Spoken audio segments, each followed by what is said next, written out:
మొదటి సమూయేలు గ్రంథము 17వ అధ్యాయము. దావీదు చెప్పిన మాటలు నలుగురికినీ తెలియగా జనులు ఆ సంగతి సౌలుతో తెలియజెప్పిరి కనుక అతడు దావీదును పిలువనంపెను. ఈ ఫిలిష్తీయుని బట్టి ఎవరి మనస్సునూ కృంగ నిమిత్తము లేదు. మీ దాసుడైన నేను వానితో పోట్లాడుదునని దావీదు సౌలుతో అనగా, సౌలు ఆ ఫిలిష్తీయుని ఎదుర్కొని, వానితో పోట్లాడుటకు నీకు బలము చాలదు, నీవు బాలుడవు, వాడు బాల్యము నుండి యుద్ధాభ్యాసము చేసినవాడని దావీదుతో అనెను. అందుకు దావీదు సౌలుతో ఇట్లనెను, మీ దాసుడనైన నేను నా తండ్రి యొక్క గొర్రెలను కాయుచుండగా సింహమును ఎలుగుబంటియును వచ్చి మందలో నుండి ఒక గొర్రెపిల్లను ఎత్తుకుని పోవుచుండగా నేను దానిని తరిమి చంపి దాని నోట నుండి ఆ గొర్రెను విడిపించితిని.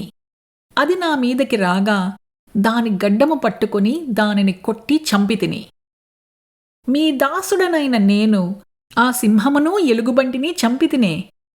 జీవముగల దేవుని సైన్యములను తిరస్కరించిన ఈ సున్నతిలేని ఫిలిష్తీయుడు వాటిలో ఒకదాని వలె అగుననియు, సింహము యొక్క బలము నుండియు ఎలుగుబంటి యొక్క బలము నుండియు నన్ను రక్షించిన యెహోవా ఈ ఫిలిష్తీయుని చేతిలో నుండి కూడాను నన్ను విడిపించుననియూ చెప్పెను.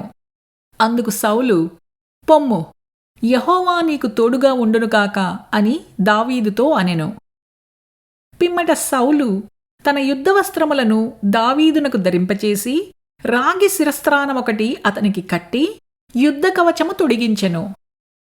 ఈ సామగ్రి దావీదునకు వాడుక లేదు కనుక తాను తొడిగిన వాటిపైన కత్తి పట్టుకుని వెళ్ళగలిగినది లేనిది చూచుకొనిన తరువాత దావీదు, ఇవి నాకు వాడుకలేదు, వీటితో నేను వెళ్ళలేనని సౌలుతో చెప్పి వాటిని తీసివేసి తన కర్ర చేత పట్టుకొని ఏటిలోయలో నుండి 5 నున్నని రాళ్లను ఏరుకొని తన యొద్దనున్న చిక్కములో నుంచుకొని వడిసెల చేత పట్టుకొని ఆ ఫిలిష్తీయుని చేరువకు పోయెను.